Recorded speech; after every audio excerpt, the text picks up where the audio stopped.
Alex was well known in his town as an expert in rehabilitating troubled dogs, especially German Shepherds.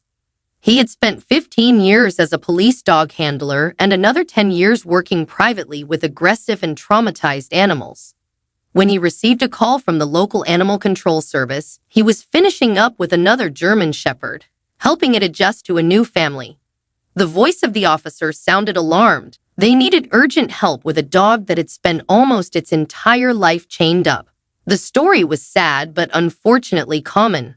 A dog named Gray had lived in the yard of a private house, tied to a doghouse with a heavy metal chain.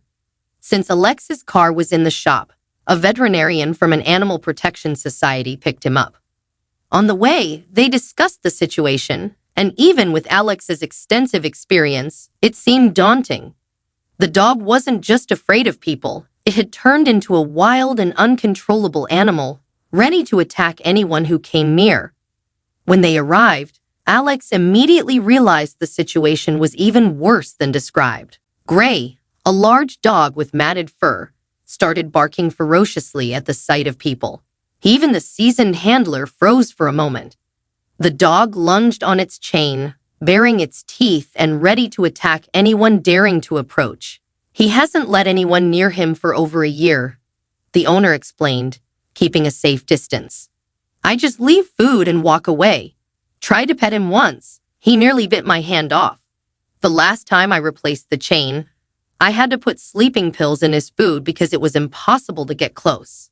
Alex took some boiled meat from his bag, a method that usually worked with aggressive dogs.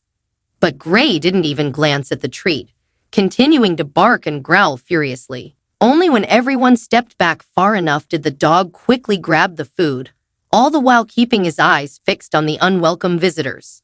Alex tried speaking in different tones, from firm commands to gentle coaxing. But Gray reacted the same way to every sound, with explosive barking. Then Alex noticed something.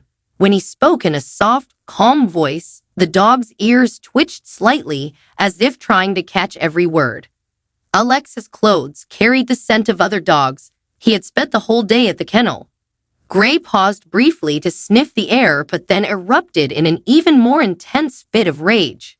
Every time Alex tried to take even a small step toward the dog, Gray lunged forward, stretching the chain to its limit. The sound of the metal echoed across the yard, and it seemed either the chain would break or the dog would hurt itself in its frantic attempts to reach the handler. Alex decided to try a different tactic. Slowly, he turned away from the dog, pretending to be interested in something else in the yard. The barking paused for a moment, replaced by a low growl. There was something new in the silence, almost like confusion. The next hour was spent trying to get closer to the dog. Alex moved incredibly slowly, taking tiny steps. Sometimes he stopped for 15 or 20 minutes, allowing Gray to adjust to his presence at the new distance. The dog no longer barked constantly, but the growling didn't stop. Any movement of Alex's hand toward the dog reignited a surge of aggression. Yet Alex noticed that if he kept his hand low and moved it very slowly, Gray watched with less tension. There was a hint of curiosity in the dog's eyes, although it was still overwhelmed by fear and anger. At one point, even the experienced handler had a grim thought. Perhaps the dog was so deeply traumatized that euthanasia would be the only humane solution. But the idea was unbearable to someone who had dedicated his life to saving dogs. Alex decided to try one last approach. He asked everyone to step back as far as possible and simply sat down on the ground a few steps from the doghouse. Time passed. The sun slowly began to set. Gray continued to growl, but his tone changed. It now carried hints of uncertainty and curiosity. Why wasn't this person leaving? Why wasn't he trying to get closer? What did he want? Another hour and a half went by.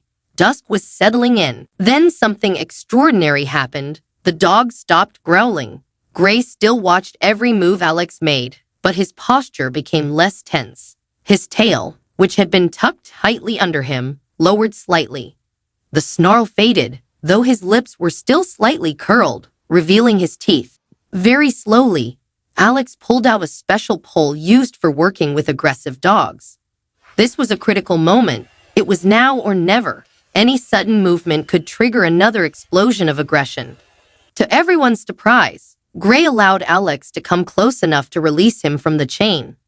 The dog's body was as taut as a bowstring, but he didn't try to attack. The moment the heavy chain finally fell to the ground, something remarkable happened. It was as if an invisible spring inside the dog unwound.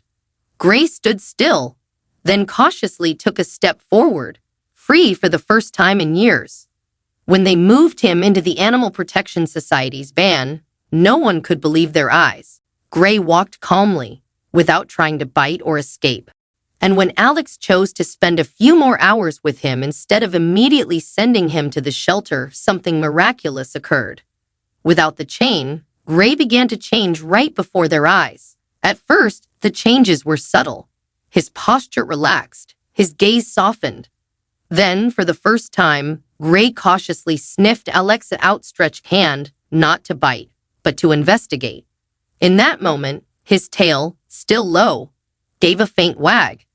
By evening, Gray allowed Alex to stay close, and within hours, something unbelievable happened. The dog approached Alex, seeking affection. Gray's walk changed from tense and rigid to soft and almost cat-like. His shoulders relaxed, and his tail rose higher with each passing hour.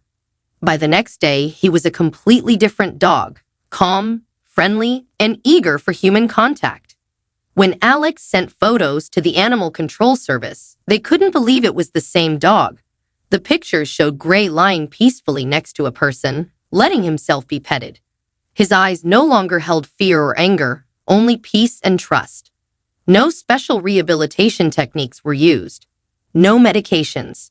The only thing that changed in Gray's life was the removal of the chain that had restricted not only his movements but also his mind for years. This story became further proof of what Alex had been saying for years. Keeping dogs on chains is not only inhumane but also extremely dangerous. According to statistics from the Centers for Disease Control and Prevention, chained dogs are almost 3 times more likely to bite adults and 5 times more likely to bite children. But most importantly, chains deprive dogs of the chance to be what they are meant to be, loyal companions to humans. Gray is now preparing to move to a new home. Several families have already expressed interest in adopting him. Alex uses this story in his lectures, emphasizing how important it is to fight against the practice of chaining dogs. Sometimes, all it takes is removing the chains, both physical and mental, to save a life and reveal a dog's true character. Every time I see a dog on a chain, Alex says, I remember Gray's eyes, first full of fear and rage, then gratitude and trust, and I realize that nothing is impossible if you truly want to help.